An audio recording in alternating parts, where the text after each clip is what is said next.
and welcome to my channel. Today, we're going to be talking about reverse parking tips. Reverse parking can be a tricky skill to learn, but it's an important one.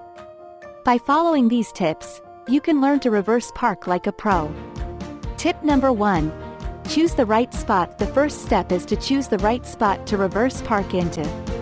Make sure there is enough space behind you and to the sides of your car.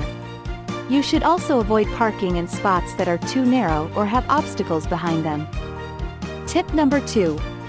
Line up your car. Once you've chosen a spot, line up your car so that your passenger side mirror is even with the rear bumper of the car in front of you. This will give you a good starting point for reversing. Tip number 3.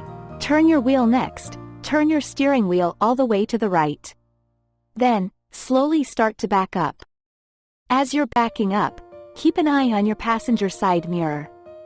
Once the rear of your car is parallel to the curb, turn your steering wheel all the way to the left. Continue to back up until your car is centered in the spot. Tip number 4. Adjust your position. Once your car is centered in the spot, you may need to make a few minor adjustments to get it into the perfect position.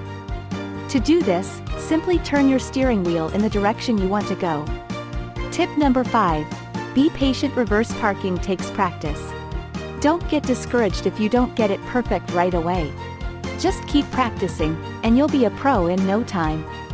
Additional tips. Use your backup camera. If your car has a backup camera, use it to help you see what's behind you. Ask for help. If you're struggling to reverse park, don't be afraid to ask for help from a friend or family member. Practice in a safe area. Before you try reverse parking in a busy parking lot, practice in a safe area, such as an empty driveway. Conclusion. Reverse parking can be a tricky skill to learn, but it's an important one. By following these tips, you can learn to reverse park like a pro. Thanks for watching.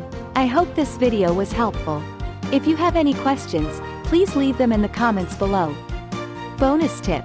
If you're still struggling to reverse park, there are a number of online resources that can help you. You can also find driving instructors who specialize in reverse parking.